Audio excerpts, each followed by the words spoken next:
to the final video for 9.7 on the quadratic formula and using the discriminant. I want to point out that I've gone ahead and put the quadratic formula at the top of this page so you don't have to flip the sheet over. And just remember that the discriminant is this part inside the radical symbol. This is sometimes known as a radicand. There's an actual word for that. We're going to determine the number of solutions of each quadratic equation. We learned how to do that in our last video. If there are solutions, then use the quadratic formula to find them. Give exact solutions. In other words, don't turn these into decimals. Just leave them as a radical if you need to. So let's get started on this first example. We first, of course, need to identify our A, B, and C. Now remember, if there's no value in front of a variable, there's always a 1 there. So A equals 1. In this case, B equals 3. And we're going to do C equals 4. And we're going to take our discriminant and use it first. So we've got B squared is 3 squared minus 4 times A, which is 1, times C, which is 4. And 3 squared is going to be 9. And 4 times 4 is 16. 4 times 1 times 4 is 16, and that's minus. And I get a -7. Now, here's what's wonderful about the discriminant is I can stop. I don't need to do the entire formula because since this is negative, this means there's no solution. Right, so a negative discriminant means absolutely no solution. And we're done with that problem. I didn't have to do all the work by finding the discriminant first. Let's go on to example B. So example B has an issue. It should always equal 0. So when we're looking at these problems, we need to make sure that they're in standard form.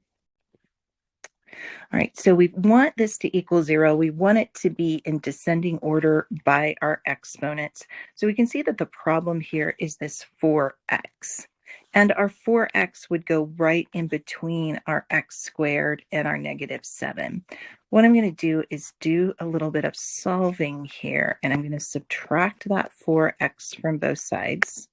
And I'm going to squeeze it right between those two terms. So I'm going to get x squared minus 4x, now it's in the right place, minus 7 equals 0. And now I can find my A, my B, and my C. So my A is 1, my B is -4, and my C is -7. Let's go ahead and find our discriminant. So our discriminant is going to be B squared, so -4 squared, minus that 4 just comes from the formula. A is 1, and C is -7. 16, okay, so 16, and now I've got -4 times 1 is -4, -4 times -7 will make that a positive 28. So I am going to have 2 solutions here because I'm going to end up with a positive number, and it looks like positive 44, although that doesn't matter too much. All right, so my 44, okay, so that means I'm going to have 2 solutions. All right, now we're going to put this back into the rest of the quadratic formula. So let's go back to our quadratic formula. So it says -b. Well, we've got -4. So I could just write that as +4 at this point, take a little shortcut, but I'm not going to. So there's negative in the formula. So let's go back. See, there's this negative right here, and then I put in the -4 for the B. So that's a common mistake, is forgetting that initial negative. So be careful when you're using this formula. And let's see, we've got the square root. Now here's the thing, we've already found the discriminant. So that was this answer right here, and I can just plug that in because I've already done all that work. I don't need to do it again. So I've got 44, and then all over 2 times a, which is 1. Let's just simplify this a little bit. Okay, so I've got 4 plus or minus the square root of 44, and that's all over 2. Now, I could do some cleaning up here, but I'm going to stop right there, and those are going to be my 2 solutions. I'm going to have 4 plus 44 over 2, and I'm going to have 4 minus square root of 44 all over 2. Those are my 2 solutions. There we go. Done. And finally, let's look at example C. Same problem for example C, it's not in standard form. So we're going to start by doing that. And I've got my equal sign here. I'm going to go ahead and subtract this 220x, and I would have to add this 25. I'm just going to do them both in one step. So I'm going to subtract the 20x and add the 25.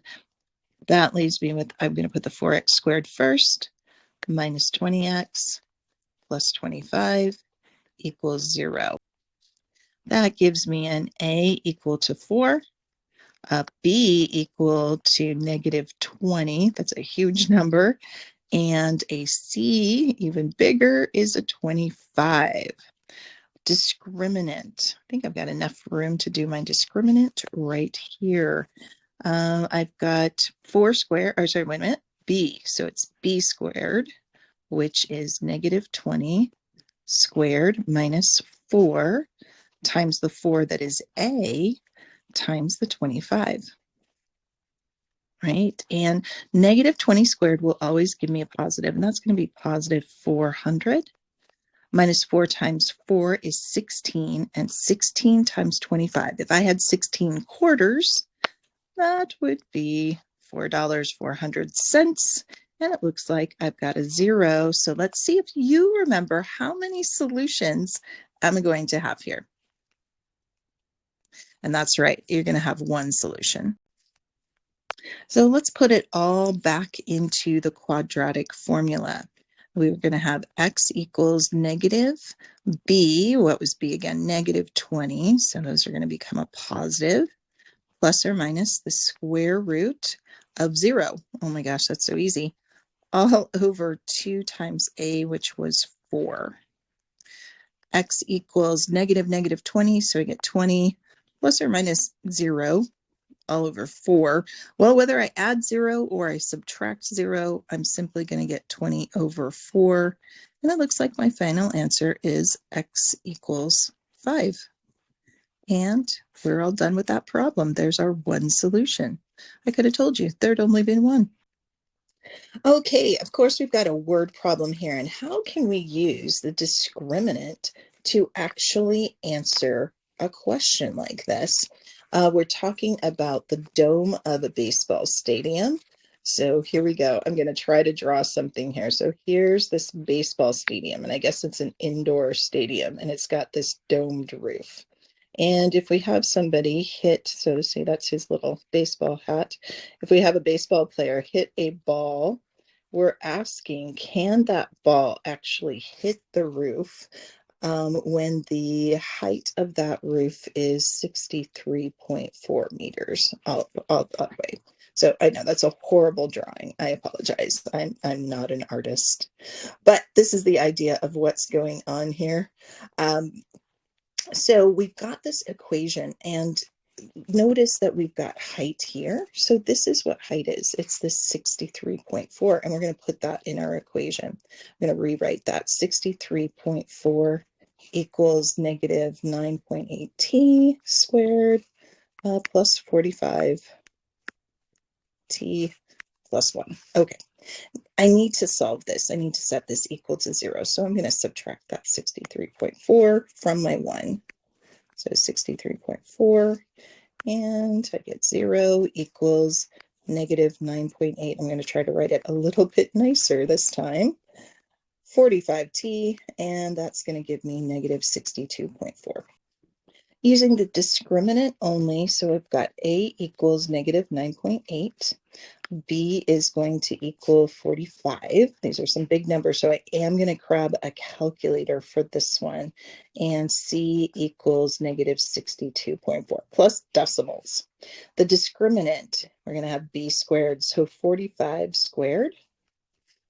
And that's going to be minus 4. Okay, 4 times A, which is negative 9.8, and C, which is negative 62.4. I'm gonna kind of guess maybe no. I don't know. Let's go ahead and multiply that out. Well, let's start with 45 squared. So that's 2025. We're going to have a minus times a minus times a minus. So that's going to stay minus. And when I multiplied those two together, my gut was telling me that was going to be too big a number. And so here's the thing. All I know is I don't know what number it's going to be. I do know it's going to be a negative. So this is going to be no solution, which means no, that ball cannot hit that roof with that velocity. So that's how you can use a discriminant to answer a question like that. There's no way to get a solution for that problem. All right, let me know if you have any questions, and I hope you've enjoyed using the quadratic formula and its discriminant.